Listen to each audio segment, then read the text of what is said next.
Bogus Hangout. We've got quite a crew here today already. I'm going to have everybody introduce themselves. Zara, introduce yourself. Hi, I'm Zara Altair, and I write. Steve? Steve Grenzer, Steam Driven Media, and I'm sarcastic online. Webmaster T? Terry Van Horn, or Webmaster T. Yeah, I got some things in the work now. I'll talk about them another time. Okay, good to hear. Doc? Doc Sheldon of Intrinsic Value SEO, and I usually am in the background egging Steve on. And I'm Bill Slosky. I'm the author of SEO by the Sea and the director of SEO research for Go Fish Digital. So I posted a blog post yesterday that got lots of traction online. It was about SEO myths and how to use critical thinking to try to avoid some of those. And I'm reminded of a project that Doc ran about 3 or 4 years ago on critical thinking.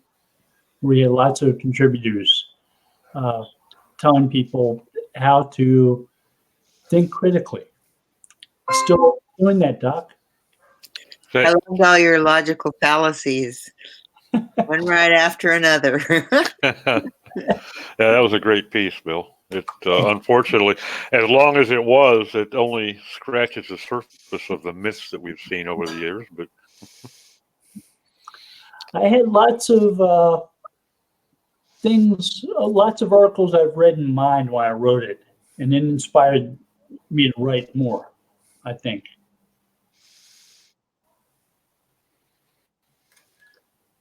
So I'm really tired of seeing somebody say something and they say, well, they feel that way because it's a gut feeling. It's like not really too much to go on. not very scientific there, is it? Not very scientific or logical. I had a friend who had one of those gut feelings. He was in jail now for like 15 years. Well, it's a good example of when gut feelings go bad. Yep.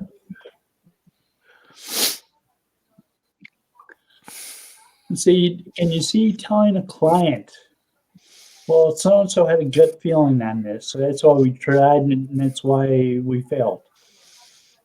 I can see that happening. Clients have a lot of misinformation.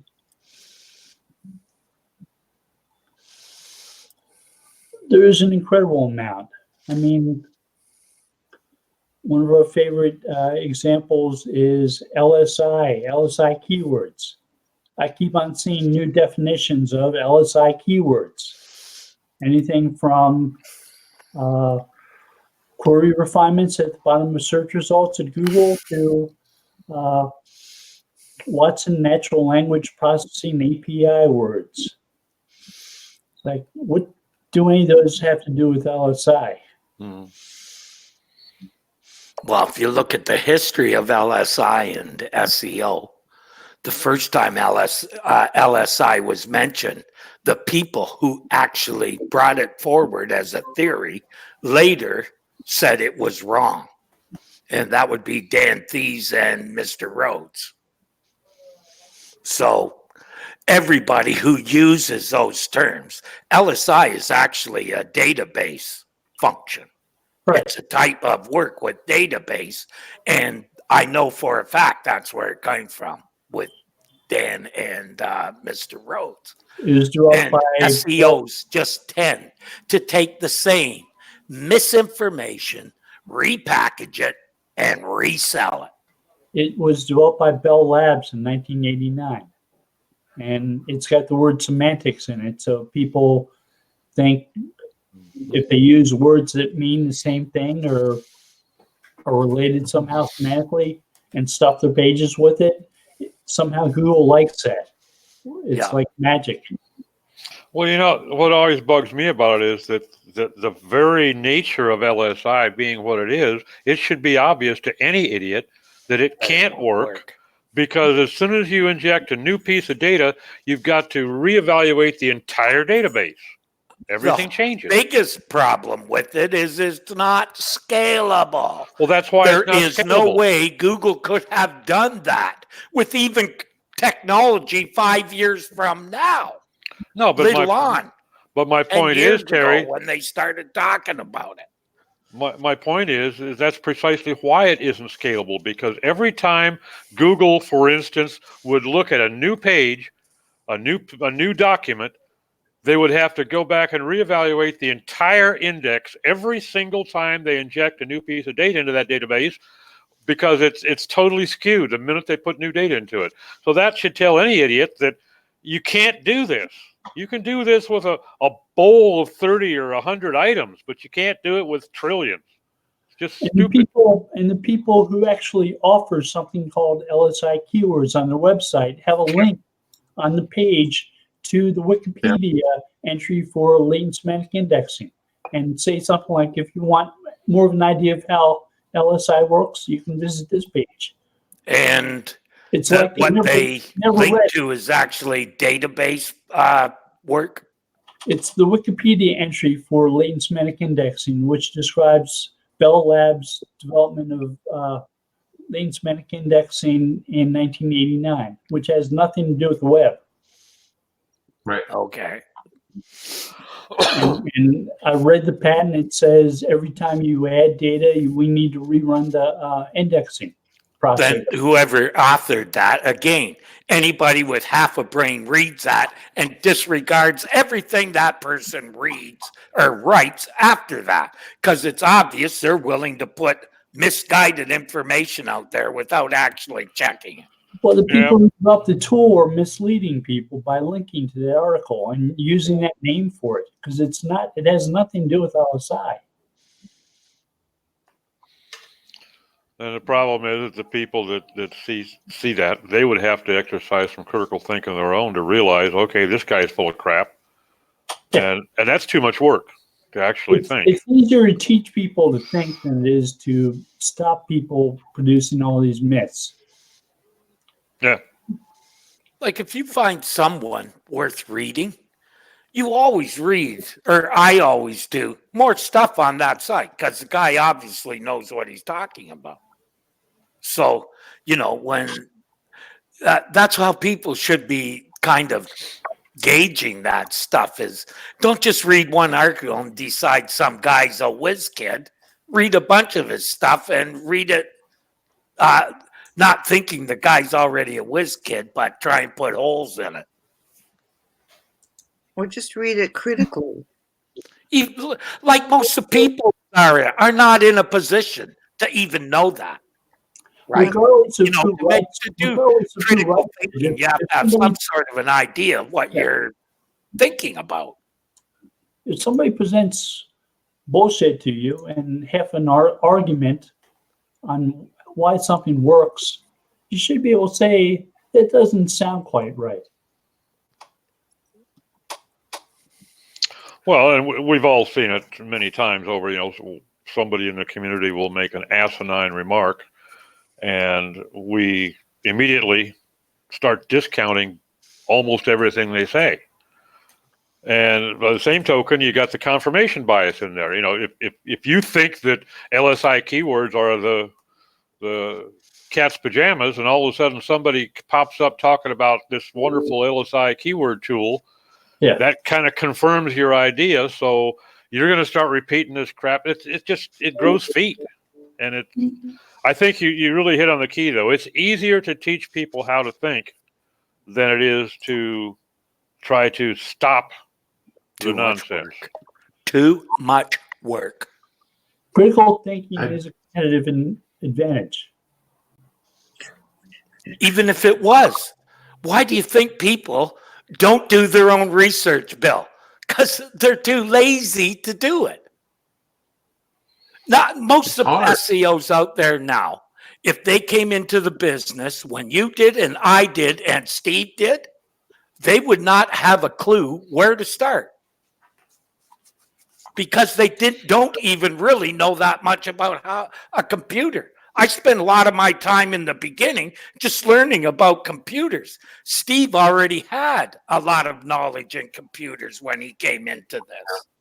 Well, it surprised me every time I would hear somebody say, why should an SEO learn something like HTML? That is a really sore point with me, because to me, you can't call yourself an SEO if you can't do HTML. I'm sorry. And I've seen those arguments made.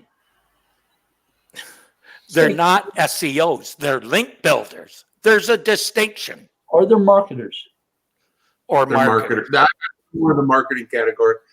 But, you know, we've gotten to a point, I think, where actually knowing how the ins and outs of a computer work are less important Right. than focusing on the marketing. Because like when we started way back in the dark ages, I mean, knowing how databases were constructed and how search routines were managed internally in a database was a huge competitive advantage with SEO. Mm-hmm. Because you were able to sort out why things were happening almost in real time as you would make changes and see how that affected the search results in different search engines. And that gave, you know, the old people a huge advantage. Unfortunately, a lot of the stuff that was written back then no longer applies because things have evolved so much, but people are still reading articles that were written 10 years ago and going, oh my God, we need to be doing this.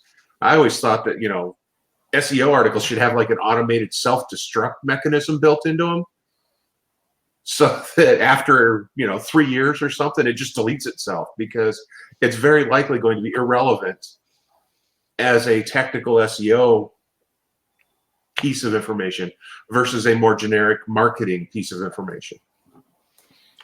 Because marketing itself hasn't changed in 50 years or more. 500. I mean, it's still the same. Some of the ways we actually hit it with a hammer, you know, the hammers are different, but the process is all the same. So Yeah. I don't know. I'm kind of on the fence about whether you need to be a programmer or not to be an SEO. I know a lot of people who understand the process very well, but could not write their way out of a paper bag. And I know people who are absolutely brilliant programmers that have no clue how the search results happen. That's not something they understand.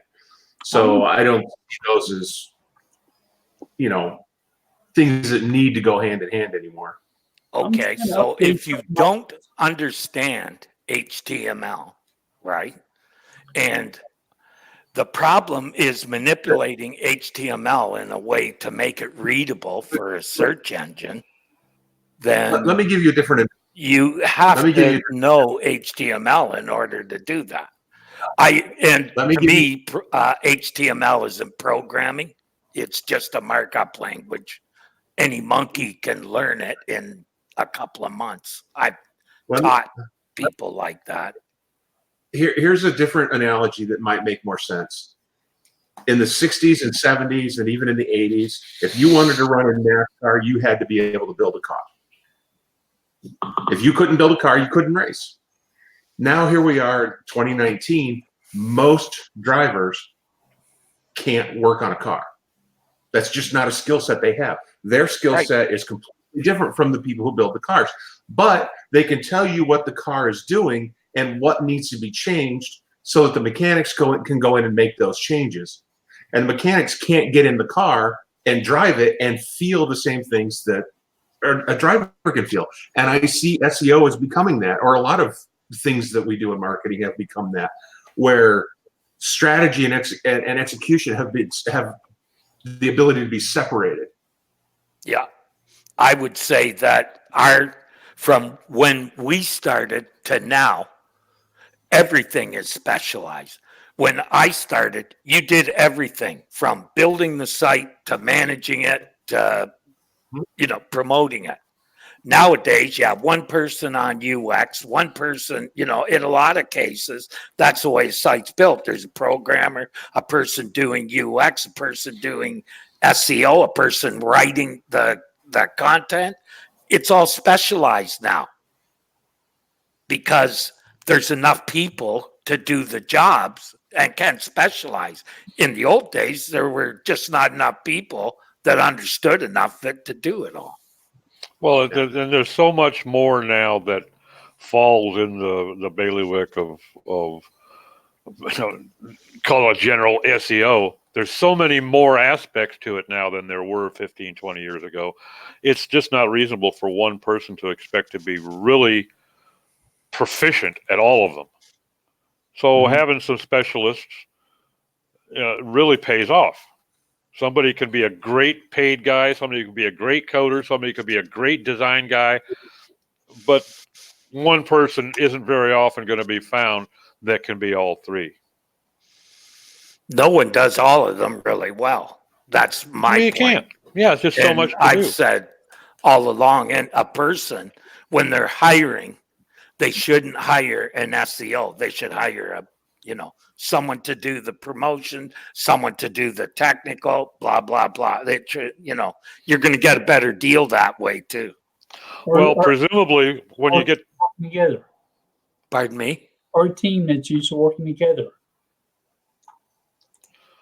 well, that's kind of supposedly what you think you're getting when you go to an agency who has those people in house, but unfortunately their attention is being divvied up between 15 different clients, so you're not getting the full benefit, And often at an agency, some of the people Don't have a clue on, let's say they're a little below my standards, at least, or that's what I found.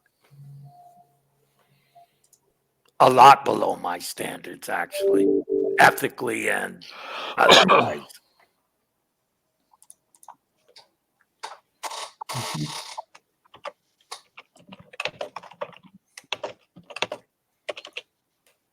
I'm really glad to hear you talk about creating a team and working with someone on a website, and that's exactly what we're doing. Look, that's when Dave and I work together. That's how. And if somebody sees something's wrong in an area, they can go to that person who specializes and say, we need to fix this, because we're still creating the website, It's not even public yet. Well, that's what I kind of think my best talent is, just figuring out what's to be done and who's to do it. And one of the advantages I have is a very large Rolodex of the best people in the world. That's what Dave and I worked on. Developing. That's what we were doing all the way along, was to, instead of doing it all ourselves, we'd bring in guys like Doc and Bill and Steve. I always think of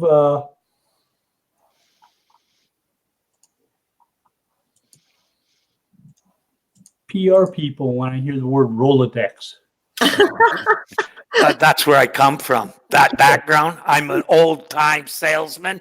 Your Rolodex is your gold, baby. That's mine. Right, Steve? Got your list, man. I still have one out. I still have my Rolodex out in the shop. Yep. I've still got 3 boxes here. I think most of the I'm not people even in it in are that business anymore. most of the people in it are probably dead by now, but Yeah, I've got their probably. numbers. Yeah, I had a huge Rolodex when I worked for the courts. There were lots of different attorneys. It's good to have. Mm-hmm.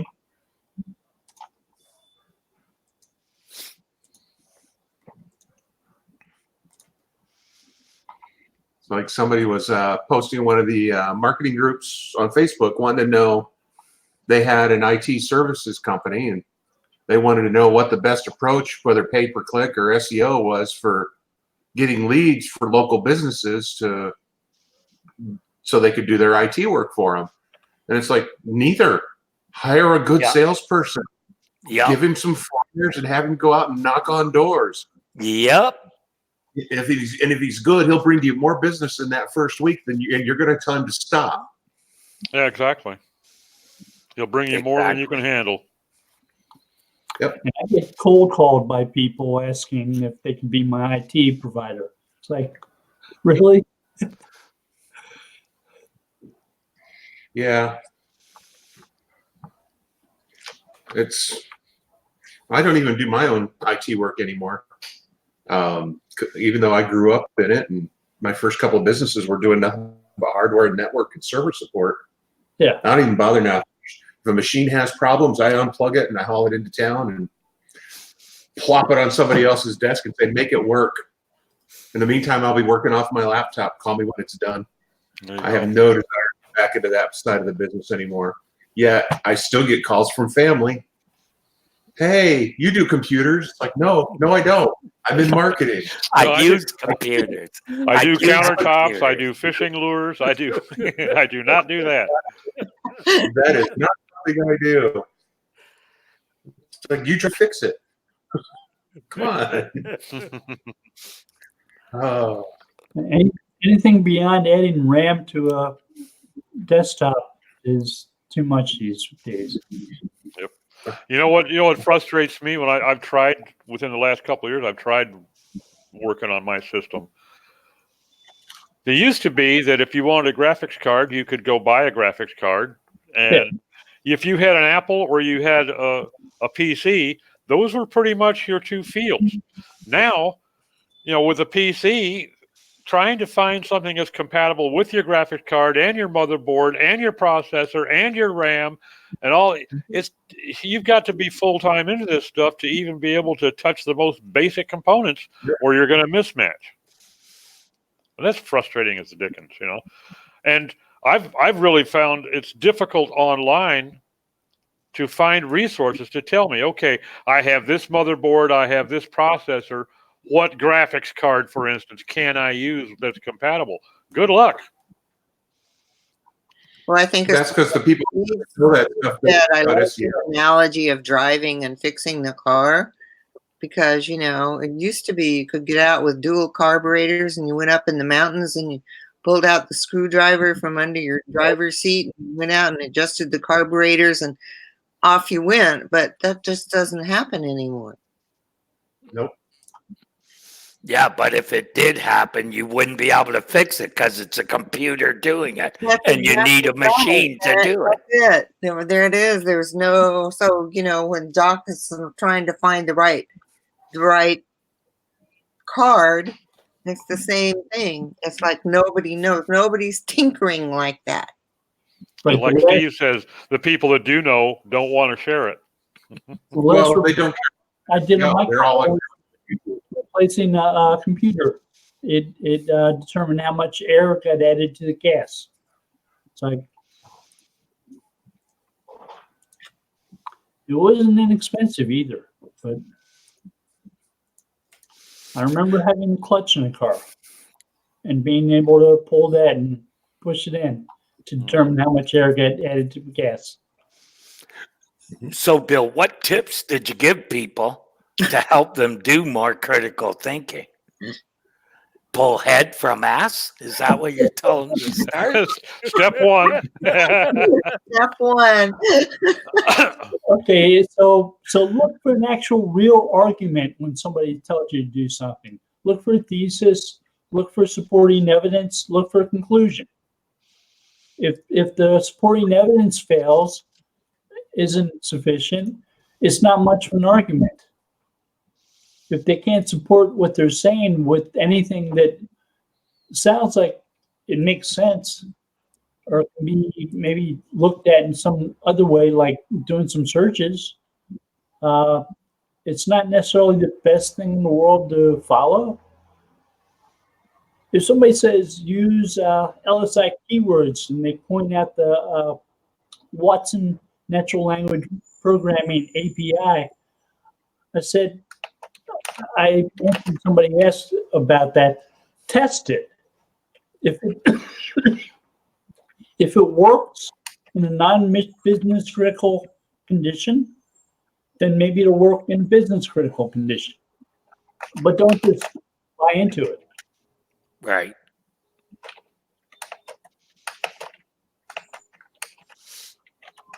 If somebody doesn't present an argument, don't trust what they're saying, test it yourself.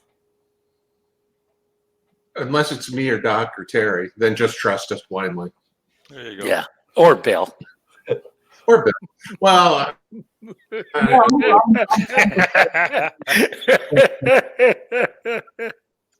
No, but that's what I.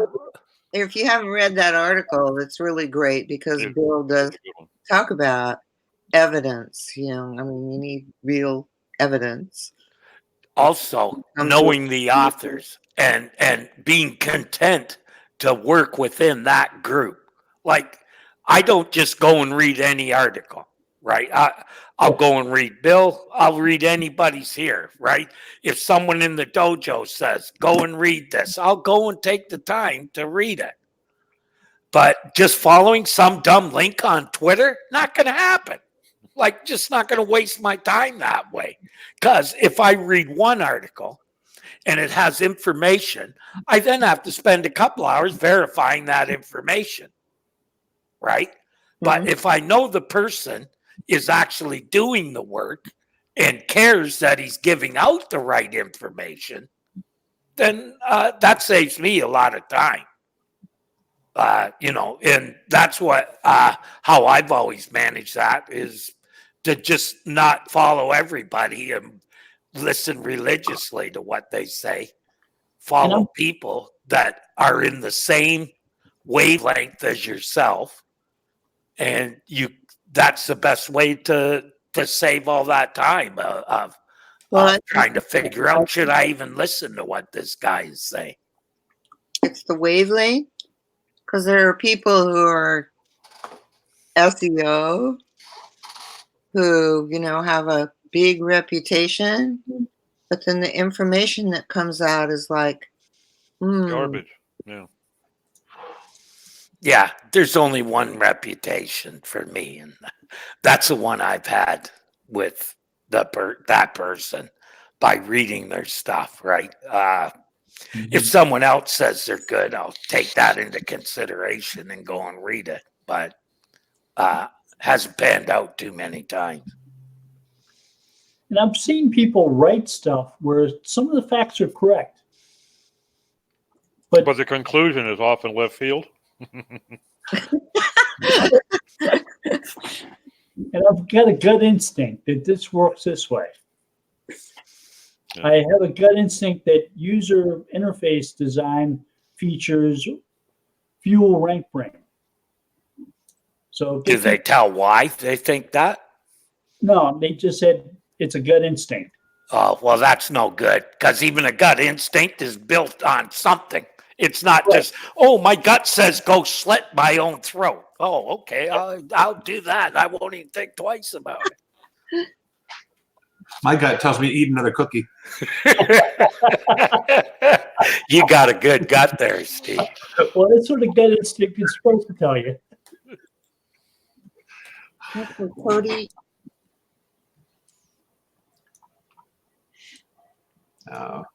Because anybody who has a gut instinct and they're writing about it, they should have looked into it a little bit further and said, and like I've said, I have a gut feeling, and here are the 3 reasons why I think this. Yeah. Well, and if you're listening to somebody who has shown themselves to be reasonably intelligent on other occasions, I don't have a problem when, if you say, I got a gut feeling that this is the way they're going. Okay, fine. And But I you like said you've qualified. It's just a gut feeling. When they say that's okay with me as long as they're not trying to present it as fact. Yeah, That's what drives me up a tree. I linked a couple articles on how to argue, and one of them says a good argument should include a couple of counter arguments that people often raise, and replies to those.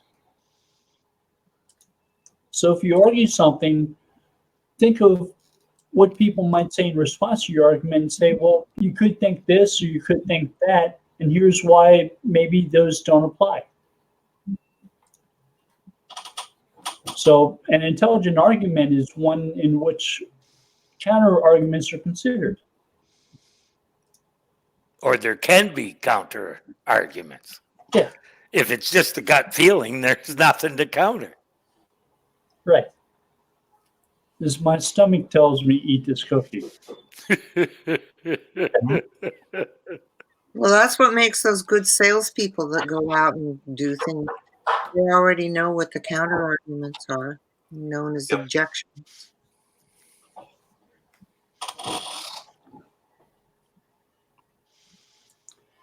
And you know what to say to respond when someone raises. Exactly. And that good ad copy is so hard to write because you have to be able to take those kinds of objections to account in your ad copy in a way that doesn't screw up the flow of getting a sale. It's so much easier Right. to do. You don't want to raise so much doubt in what you're saying that people say, what if he's wrong? I used to write telemarketing ad copying Oh, or God. copying. The whole exercise there was to, at the end, that the person can't say no without countering every other thing they've said previously. Yeah. So you've already countered all their objections Mhm. when you ask your closing question. You want the pink one or the blue one? You still you can't. And to the point where their choice isn't so much whether you're right or wrong, but which features they could have. Yeah. Right.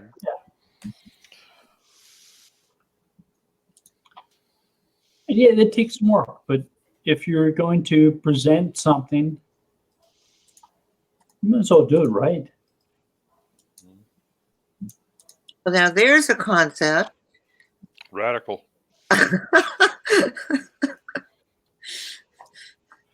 So you write something, you call it the definitive guide to this.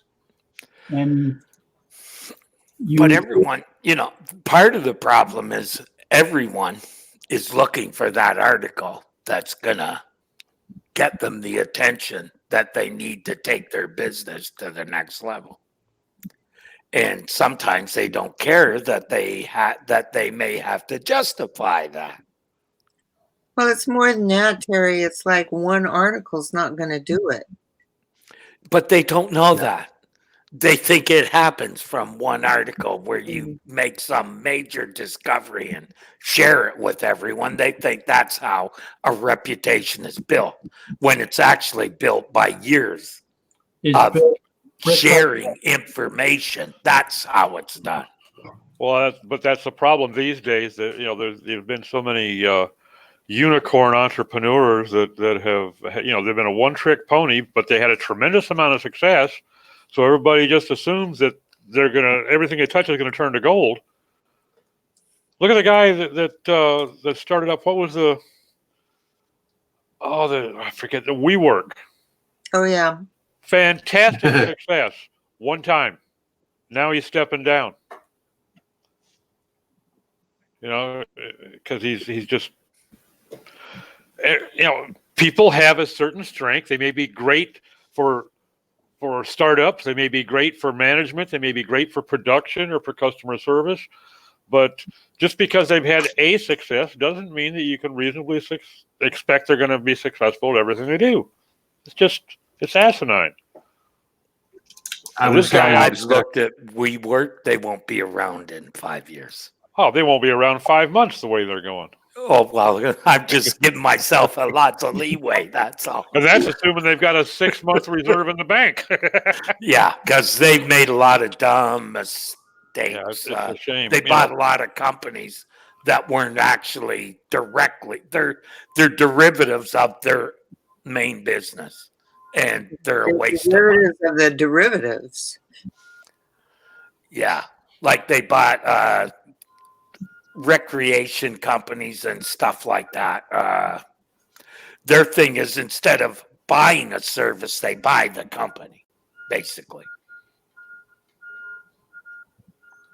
I was having a conversation with some guys out in California last week or week before, and we were talking about Uber and the direction they're heading. And I pitched an idea at them as a disruptor for Uber, and basically I just described taxi cabs. and centrally located. All the drivers got to drive from a pool of cars that was available instead of using their own. It was hysterical because I got like 10 minutes into my pitch, and they're like, "Wait a minute, that's taxi cab." I'm like, yeah, exactly. That's funny.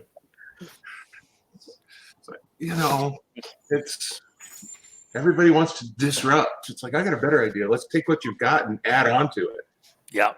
Make it more efficient. Night vision goggles for owls. Let's just make it really good. Oh, Lordy. Sell a package, belt and suspenders. Mm-hmm.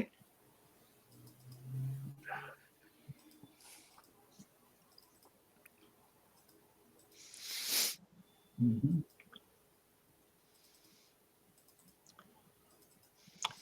So you guys, do any of you do Twitter chats? Oh, hell no. No, I've never done one. My Twitter feed's hooked up to another program that tweets for me. I rarely even venture over there. Do you do Twitter chats, Bill? What's it? Do you do Twitter chats? Yeah, I do. I've Okay. met interesting people doing them. I used to many years ago. I didn't host one, but I participated in screenwriting Twitter chats. Yeah. But I've never like hosted one. I found it just too confusing. Yeah, I'm not the sharpest tool in the shed. I just couldn't follow it. Steve agrees I'm not the sharpest. well, tool. it's hard to keep up with it, especially I've gone over there and tried to sit on SEO chat once or twice. And even worse. It's just zoom, zoom, zoom, zoom. I'm still trying to read a tweet, and 9 more have pushed it down. Yeah. And I read fast. Come on. Well, I'm asking because I'm going to be hosting one tomorrow. Oh, okay. Which one? The Oh, in that SMR case, Oh, if we could come over there and troll you, that might be fun. That might- I think we tried doing that on an AMA with you once. You didn't pay any attention at all to us.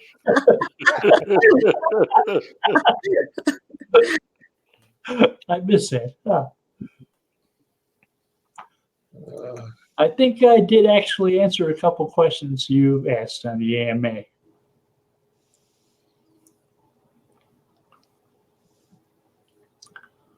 And I think they were good questions. Oh, it couldn't have been from any of these people. No, it wasn't from any of us.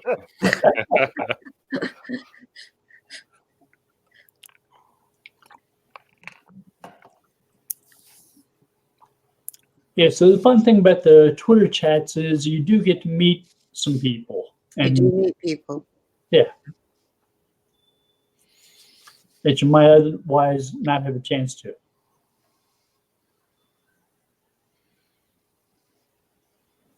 Yeah, they move so darn fast in the big ones. Like SEO chat, there's just, sometimes you got 400 people in there. You knock your eyes out of focus just trying to see how fast the damn stream is flowing. Forget trying to read something or respond. By the time you get a response, there's 6 questions on down the road. Yeah.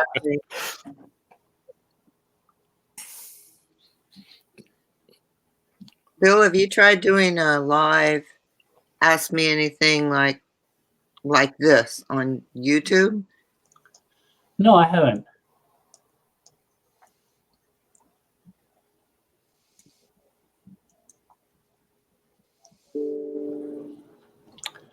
A little bit apprehensive about doing that. Well, the reason I was thinking about that is you have control over what's flowing over there on the comments on the live stream. Yeah. And so you can isolate the intelligent questions, as it were, and respond to those. So you're really enriching the experience for the people who are not only there at the time, but who attend or who watch later.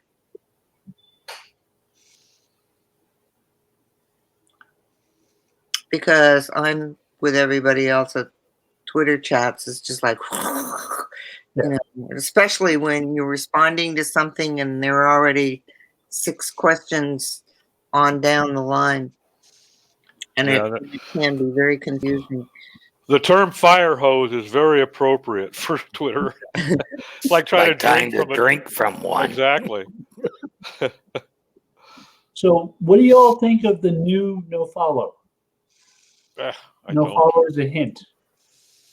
No follow. Same as I always said. Using sponsored or UCG. I like to think that nothing's changed. Yeah, that's kind as far as I'm concerned, they've always decided whether you put a no follow on a link or not, they decided what they're going to do about what's at the other end of that link. I think They may not put it in their index as a searchable thing, but I think no follow, the new one is. I think they needed to say that so that if they followed links and decided to follow them, to use them, and get caught somehow, they could say, told you, we will only use it as a hint. Well, yeah, but right, because, well, but from what I understand it, because I am not technical, but with the way I understood it was this is, well, you don't need to go back and change all of your no follows, because it's kind of been a hint all along, That it was like any SEO who knows about Google and the link graph has never believed for a second that Google is allowing us to decide what goes in the link graph. That ain't happening. They're deciding. That's why they told us if you disavow a link that's good, don't worry about it. Don't worry about it because we're still counting it if we think it's good. What does that tell you about no follow and all of that stuff? They may not give a search result, but they're indexing every page out there. They know everything that's on it. They just don't share that result. They're gonna do what they want to, and in this case, by saying that it's no longer a directive, it's just a hint. They're getting us to agree with their practice. They're doing that. Right. They want us to believe that when we put no index, that they aren't indexing it. Well, if you believe that, you're a fool because they're indexing it. They're just not letting on or putting it into the results. But they know what's there. Believe me, they know what's there. If they want to use anchor text from a link that has a no follow, they're going to use anchor text. Yeah, well, and vice versa. They may just, treat it like there's a no follow on it, even if you think it's a good link. Yeah. But it's the same thing from the writing perspective, which is my perspective, with meta descriptions, It's like you can write meta descriptions, whatever, but Google says, well, we can choose whatever we want to go in that description. So you can say, hey, Google, this is what I'd like to see as the description for this. But Google has the final authority. So if Google decides it wants to use your content from your page instead of your meta description, it's going to use that content. Exactly. Yeah, they also want that tag to be reflective of the actual content on the page, not what you're trying to. Still, they get to choose, Right. Because, and there is a lot of value to writing a proper tag that they don't replace it.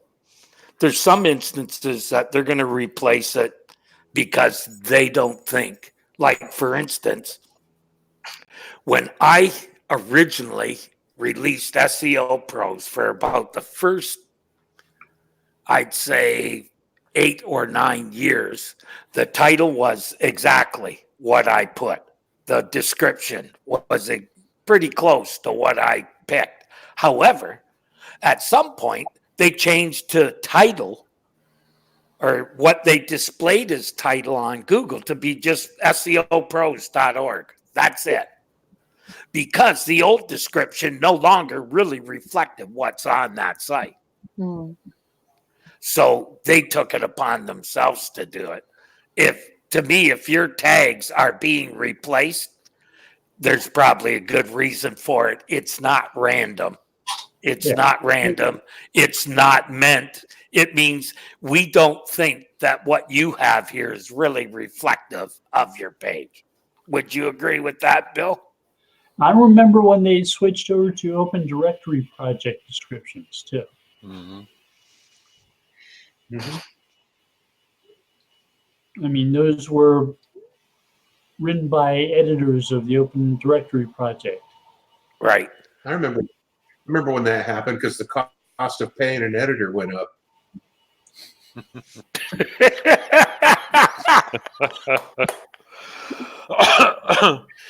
Yeah, you can submit. You can pay for a submission to ODP. You just got to know who to pay. That's right.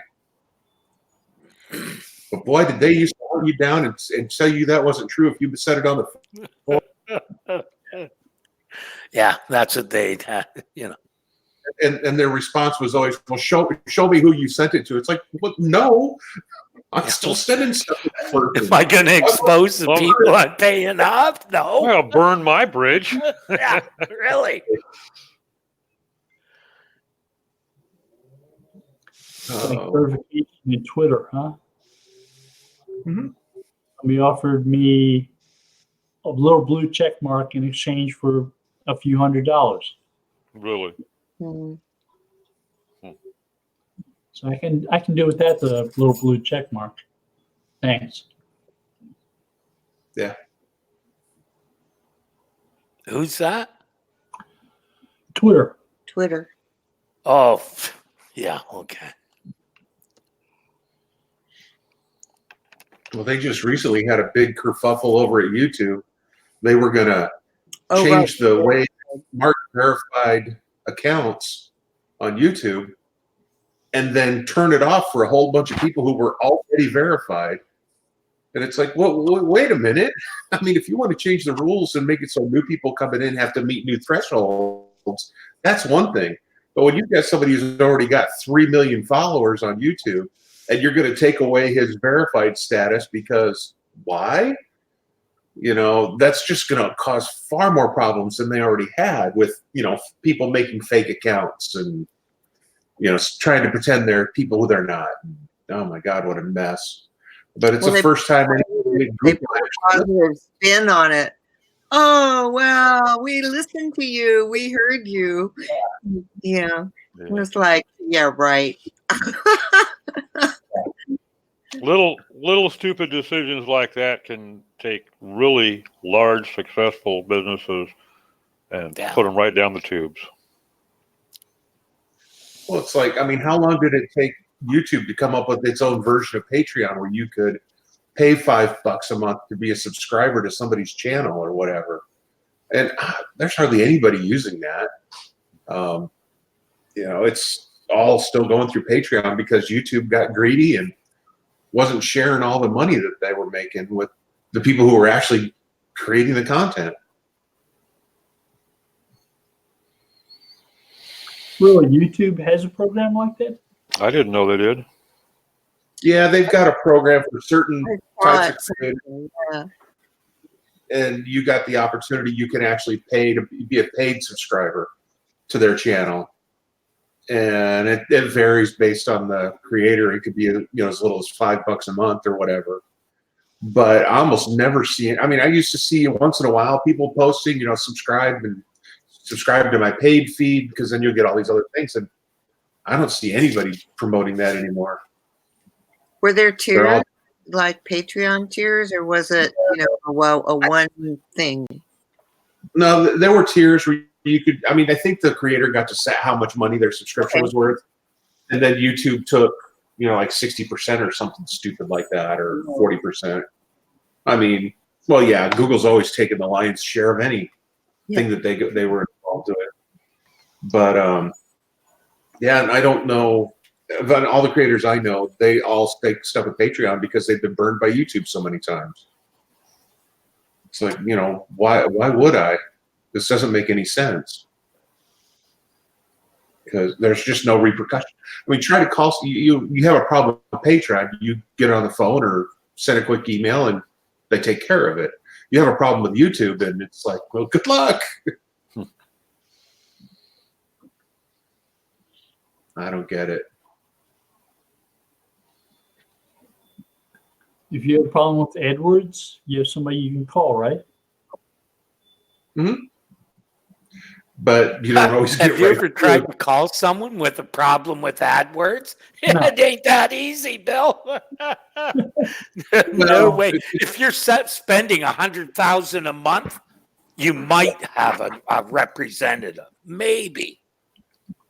It's the same thing with Facebook, though. It depends on your monthly budget and whether you've got a direct line to a specific rep or if you're going to call the generic line. Actually, the Google AdWords line isn't too hard anymore. It's pretty straightforward. Now, the person at the other end may not know at all what you're talking about, but at least somebody answers the phone. Their answer is always, well, let us do it for you. At least you know that if you're going to call it a bomb scare, you're going to get a warm body. That's right. Because, hey, you that guy 2 rows over from you that just got up and ran out, because there's going to be somebody 2 rows over who just got up. It's like, or then you get the people who are, what are they? The quality rater Bubbas is, I guess, the new nickname for them, who come in into the groups and say, well, I used to work for Google, therefore I know more than you guys. It's like, no, you didn't work for Google. You were part of a group of 10,000 people who were quality raters, and now you're trying to leverage that into an agency. Yeah, no, pass. I know a Google guy's information's pretty good. He was a trainer for their PPC. Well, there's a lot of people who are, but there's so many more who aren't. Oh yeah, anybody who says they're an SEO and are Google, I worked at Google and I'm an SEO, I'd be very skeptical. Mm-hmm.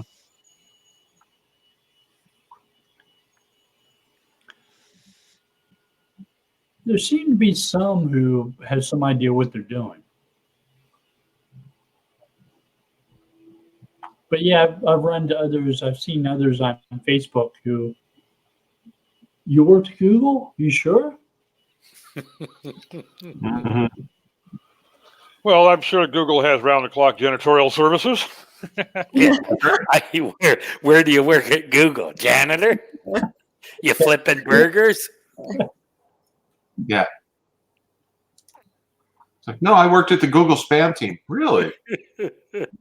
that was a pretty small team. Yeah. Well, Yeah, I bet 80 anybody people. on the spam team has signed something that says they can never ever do this, and that would Not only that, work for but you SEOs. look at the number of people who claim to have been part of that team, and it's like, that's an awful lot of people for such a small team. Yeah, what is it? Like eight people when Matt was there, I think. Whatever.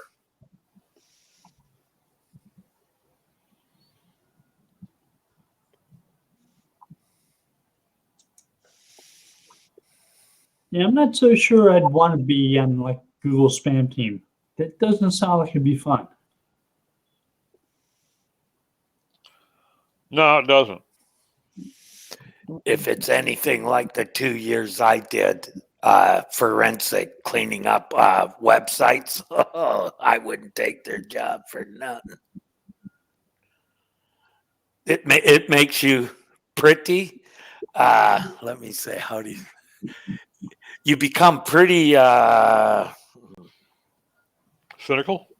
Yeah, about what people are doing out there, for sure. Yeah. They must ask themselves 100 times a day, do they really think we're that stupid? Yeah.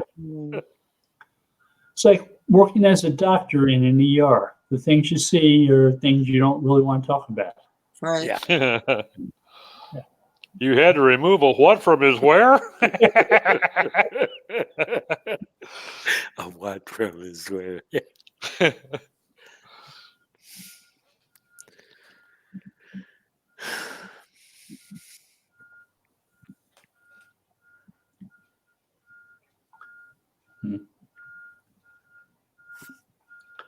So there was supposed to be a core update again today, Yeah. rolled out. Yay.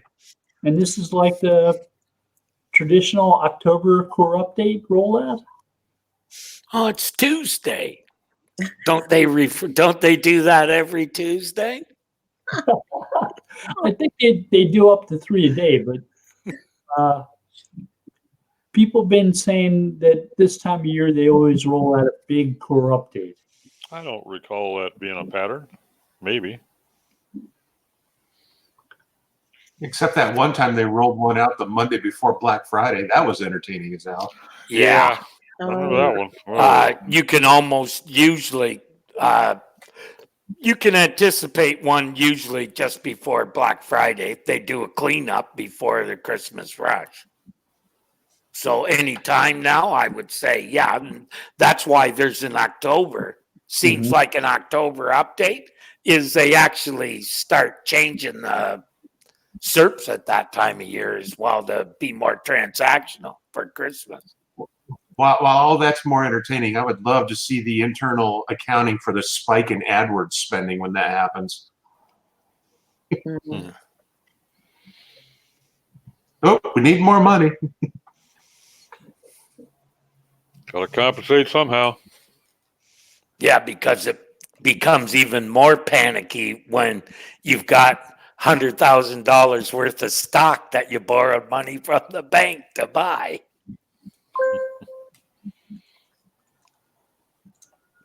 Mhm.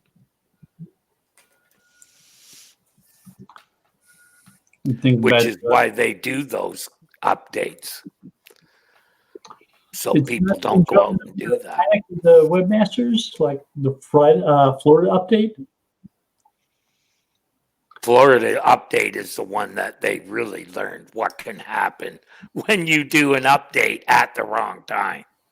They took a lot of bad press for that one because of all the businesses that they put out of business by doing that at Christmas. Yeah. That was. And yet I'm betting some yokel at Google figured that was the best time to do it. That one we can hurt them the most. Well, that was like the second or third week in November.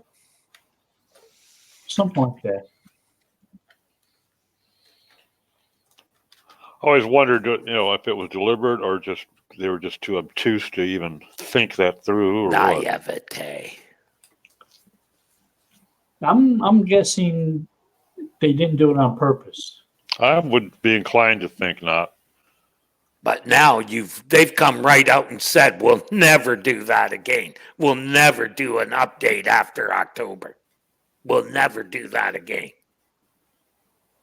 Which is why there's now an October update so they can do one just before. Yeah. That makes sense. Well, they took a lot of bad press because a lot of businesses went out of business because they had all this stock that they suddenly couldn't sell.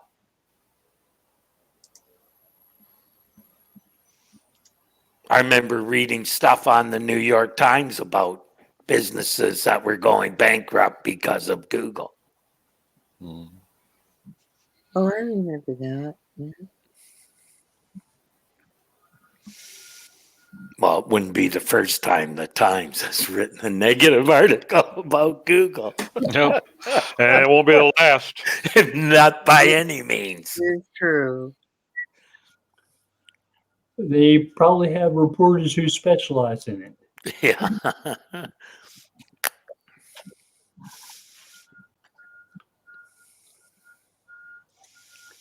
There's one for The Guardian in the UK who specializes in Google updates, and he usually pins them down pretty good.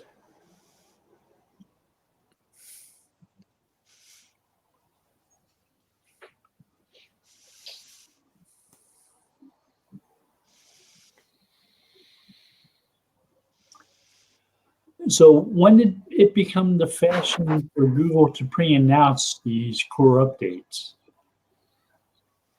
Wasn't it just about a year and a half ago that they kind of They quit verifying them even longer than that, I'm sure.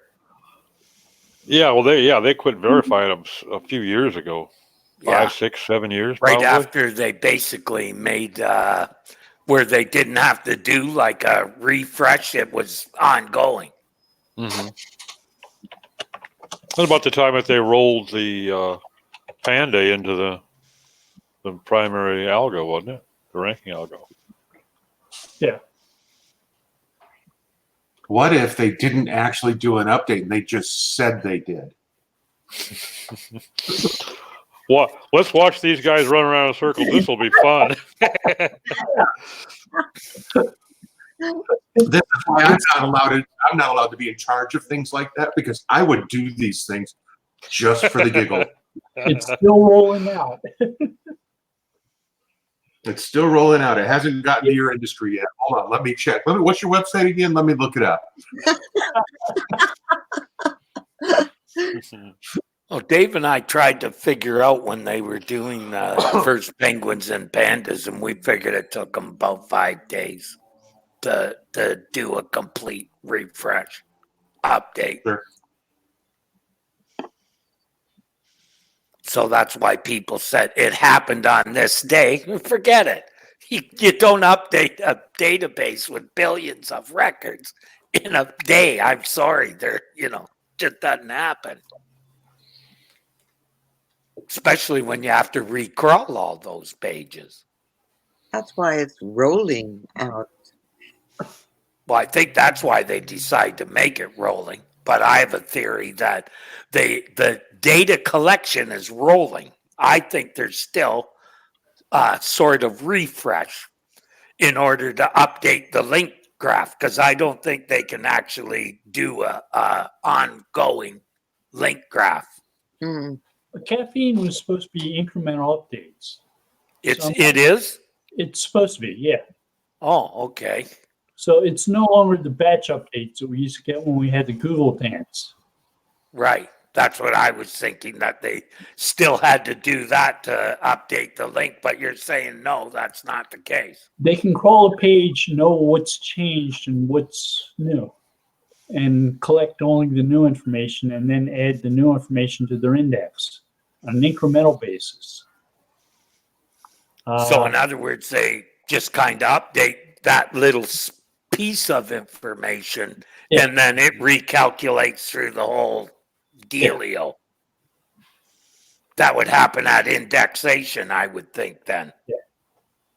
Okay. We've got a new link here.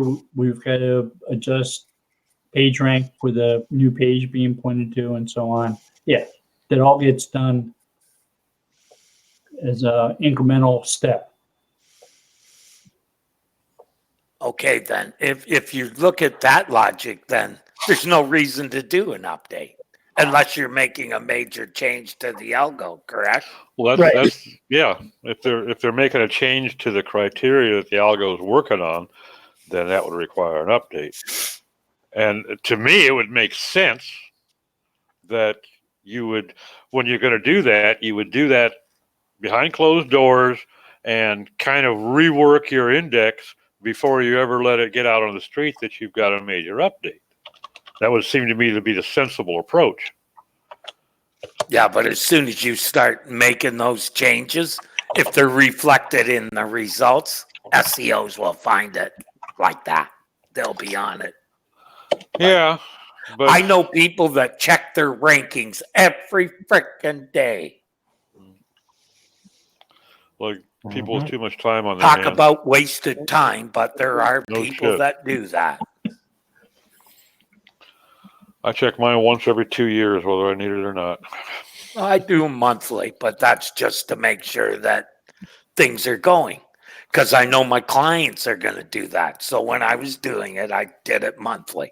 Oh, I check worst case on a weekly basis, all the sites I work with, but not for rankings. Because to me, the rankings these days are meaningless. Nah, well, I No, disagree. I had one client who really wanted keyword ranking updates. So I created like a list of 200 in SEMrush with an automatic email every time one dropped in or out of the top 10, and then set it to their email address. Good way And to about put a it. week later, Doesn't fluctuate that much, does it, Steve? oh Jesus, it was all over the place because he was getting 10 or 12 emails a day. Oh, but the next day they get an email saying it was back up where it was the day before. Yes. After about Yeah. a week and a half of that, he begged me to shut it off. And it's like, see, now you know why we don't pay attention to these things. Well, that's why I did them monthly, because I felt that. And the other thing you have to make sure is that wherever you're doing your rankings from, it should always be from the same place, the same geographic location, because that way you're always checking your rankings from the same location.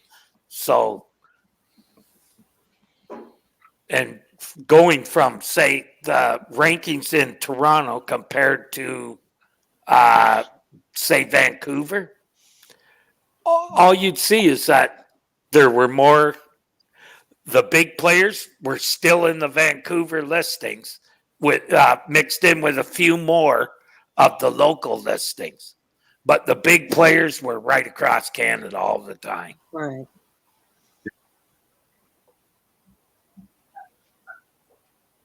So I've always felt that, as long as you're using the same program in the same way, doing it on the same day. I always did it always on the same day of the month as well. Now I agree with that there, because you're taking a lot of those variables out of the loop. You have to have a routine for it to be much use, or it's all over the place. My issue is when I've got a customer in Adelaide or in London who calls me and says, why are my rankings on page 3? I used to be on page 1. There's so many things that come into play. What tool did you use? Did you just go into the SERP to look at it? Who did it? From which computer? Which individual was logged in? What time of day was it? There's so many things that vary that ranking. I might show him in slot 2 and he's showing himself in slot 36, or vice versa. I used to always say, first thing, are you logged in? Well, and even I think that is even questionable now. It's just like the old incognito stopped being reliable shortly after they came out.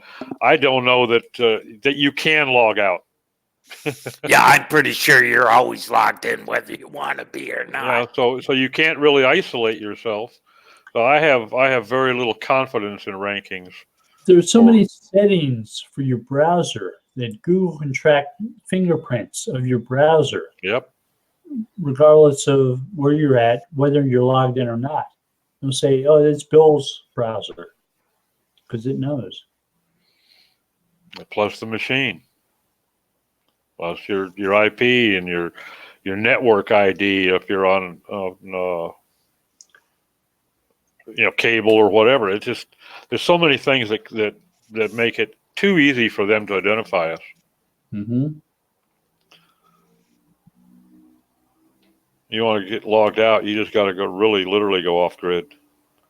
And they've got to know this type of stuff because people do have the robotic clicks going on. Mm-hmm. So you want to say, is that a real person?